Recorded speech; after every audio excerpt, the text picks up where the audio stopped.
Assalamualaikum warahmatullahi wabarakatuh. A'udzubillahi minasyaitonirrajim. Bismillahirrahmanirrahim. Amma ba'du, teman-teman, sahabat-sahabat semuanya, dimanapun kita berada ya, mudah-mudahan sehat selalu dalam lindungan Allah Subhanahu wa taala. Yang menyimak dan yang menyampaikan mudah-mudahan tetap jadi amal jariah kita untuk meningkatkan keimanan kita, meningkatkan memupuk iman kita kepada Allah Subhanahu wa taala. Amin ya rabbal alamin. Teman-teman, sahabat-sahabat, hari ini sudah memasuki hari ke-16 bulan puasa Ramadan ini. Insya Allah nanti malam kita akan melaksanakan sholat tarawih pada malam ke-17. Keutamaan sholat tarawih pada malam ke-17. Mudah-mudahan kita mampu, bisa, dan melakukan sholat tarawih pada malam ke-17. Apa keutamanya, sahabat? Keutamaan sholat tarawih pada malam fadilah dan keutamaannya sholat tarawih pada malam ke-17 yaitu diberikan pahala. Jadi diberikan pahala seperti pahalanya para Nabi Muhammad SAW. Para Nabi, di pahala yang diberikan Allah kepada Nabi itu diberikan juga kepada orang yang sholat tarawih pada malam ke-17. Luar biasa, sahabat, luar biasa. Kita bisa dapat pahala seperti pahalanya Nabi ketika kita bisa melaksanakan sholat tarawih pada malam ke-17. Karena malam ke-17 itu juga, sahabat, bersamaan dengan nuzulul Quran. Luar biasa, sahabat ya. Bersamaan dengan nuzulul Quran. Nuzulul Quran itu turunnya Al-Quran. Luar biasa, sahabat. Jadi Al-Quran itu diturunkan dengan cara mutawatir. Ya, dengan cara berangsur-angsur. Tidak ada langsung turun terbang dari atas satu mushaf. Tidak bisa, sahabat, tidak ada. Makanya kalau Al-Quran itu turunnya itu bermutawatir, berangsur-angsur. Makanya Al-Quran itu murni memang dari Allah, diturunkan kepada Nabi Muhammad melalui malaikat Jibril. Ya, jadi Al-Quran itu diturunkan oleh Allah untuk Nabi Muhammad dan umatnya melalui malaikat Jibril. Iqra bismi rabbikal ladzi khalaq, khalaqal insana min 'alaq. Iqra wa rabbukal akram. Artinya ketika itu Rasulullah tidak bisa membaca, tidak bisa menulis, langsung turun surat Iqra, bacalah. Iqra bismi rabbikal ladzi khalaq.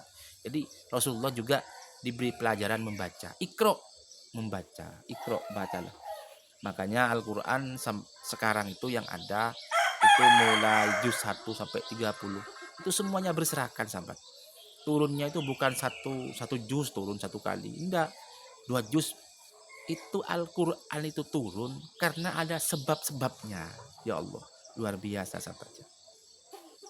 Jadi Al-Quran itu turun, sahabat.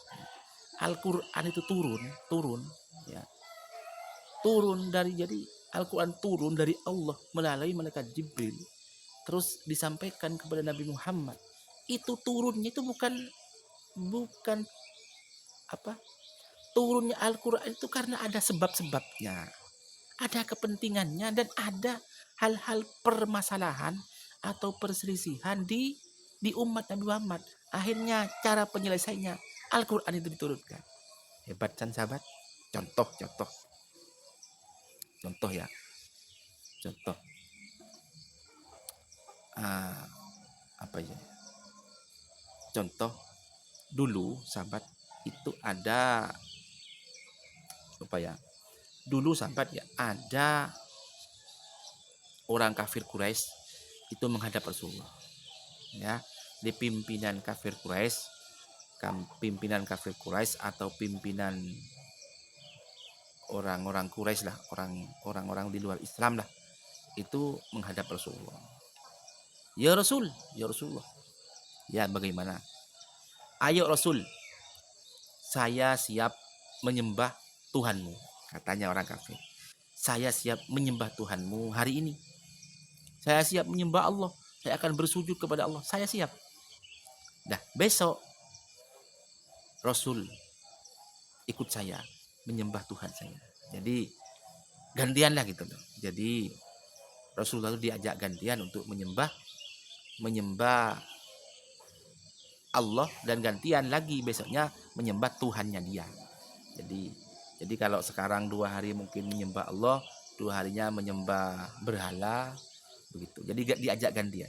Nah, terus ketika ada kejadian seperti itu, ketika Rasulullah diajak digitukan oleh orang kafir Quraisy, Rasulullah diam sejenak.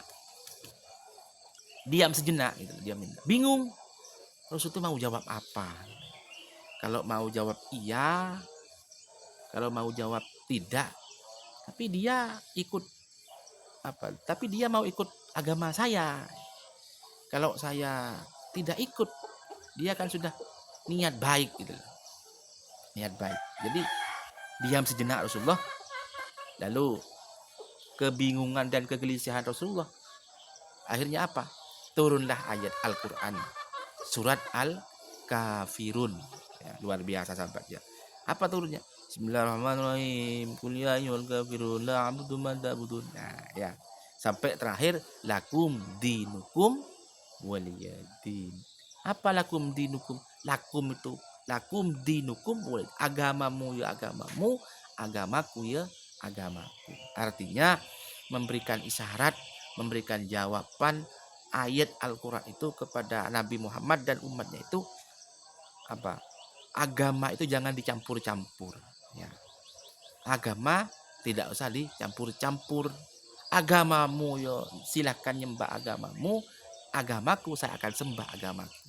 Gitu. Karena sejatinya Islam atau Allah tidak butuh kepada manusia. Karena tidak butuh, tidak disembah pun Allah tetap berdiri tegak, tetap hebat, tetap luar biasa. Tidak butuh disembah. Ya. Cuma kita yang punya kewajiban untuk bersujud menyembah Allah Subhanahu wa taala. Menetes saya sahabat, kalau saya ini tidak ibadah saya tidak ada yang diterima, tidak ada yang dapat ridhonya. Ya Allah, kalau kita mati kelak bagaimana? Kalau kita sudah tua kita bagaimana? Kalau kita sudah mau mati tidak husnul khotimah itu bagaimana? Ya. Karena ibadah sahabat tidak ada jaminan. Ya. Orang yang ibadah saja tidak ada jaminan dari Allah. Jadi orang yang dapat jaminan Allah, yang dapat ridhonya Allah. Nah, orang yang mau dapat ridhonya Allah itu sama-sama misterius sahabat. Ya, sama-sama misterius. Sama-sama tidak tahu mana yang dapat ridhonya Allah. Apa karena selawat, apa karena tarawih kita, apa karena puasa kita, apa karena sedekah kita, tidak ada yang tahu sahabat. Bisa jadi ahli ibadah hanya karena menyakiti satu orang lain bisa menjadi murkanya Allah, kita akan masuk neraka sahabat. Ya, mungkin dengan karena menyakiti orang tua kita sampai hatinya sakit hati dan lain sebagainya. Karena itu kita bisa masuk neraka, bisa jadi sahabat. Mungkin karena kita menyiksa kucing, menyiksa ayam, menyiksa hewan-hewan kecil sampai matinya terlunta-lunta. Ahli ibadah, bisa jadi Allah murka dan benci kepada kita sehingga tidak dapat ridhonya Allah. Imam sahabat, seorang Imam Hambali. Imam Hambali apa Imam Hanafi sahabatnya. Itu pengarang kitab, ahli kitab bisa masuk surga bukan karena ahli ngarang kitab. Orang yang ahli ngarang kitab itu kan orang sudah hebat, orang yang luar biasa, yang dekat kepada Allah. Itu beliau masuk surga bukan karena kealimannya, bukan karena ilmunya, bukan karena ngarang kitabnya. Tapi kan apa? Karena ada lalat hinggap di mangsi, tinta tidak dibiarkan oleh imam, terus dibiarkan oleh imam itu karena khawatir lalat itu haus. Jadi membiarkan lalat itu minum tintanya biar tidak haus lah serangga itu. Akhirnya dibiarkan. Nah, perantara keikhlasan itu beliau masuk surga. Akhirnya ridhonya Allah turun dan masuk surga. Ternyata bukan karena sholat kan? Ternyata bukan karena puasanya kan? Ternyata bukan karena pengarang kitab dan ahli ilmunya kan? Nah, itulah sahabat, kita sama-sama tidak tahu langkah mana yang akan kita masuk surga dan kejadian mana yang akan bisa masuk neraka. Makanya sahabat, tetap istiqomah, tetap kita positif, tetap kita bersujud beribadah, tetap berusaha untuk jadi yang terbaik supaya kita tetap di jalur yang positif dan kita itu betul-betul mendapatkan ridho dari Allah Subhanahu wa taala dari mana saja. dari kejadian mana saja. Mungkin mungkin itulah yang bisa kami sampaikan. Mudah-mudahan kita tergolong, kita itu termasuk hamba-hamba Allah yang diampuni oleh Allah, dan kelak kita juga mudah-mudahan berakhir dengan cara husnul khotimah. Husnul khotimah itu sahabat, akhir dari manis atau baik dari akhir kita, dari mati kita, dan mati kita kelak membawa lafaz la ilaha illallah Muhammad Rasulullah, membawa lafaz iman, Islam, tentunya lafaz Allah Subhanahu wa taala, la ilaha illallah Muhammadar Rasulullah. Mungkin itu sahabat ya yang bisa kami sampaikan. Tetap semangat bulan puasa ini. Mudah-mudahan mampu, kuat, bisa melaksanakan selawat tarawih, ibadah puasa untuk memancing supaya hidayah tetap turun kepada kita, tetap ada di kita. Karena dengan adanya hidayah, iman semakin kuat, ibadah semakin mampu melaksanakannya. Amin ya rabbal alamin. Terima kasih sahabat, terima kasih. Kami akhiri, Allahumma waffiq ila Assalamualaikum warahmatullahi wabarakatuh.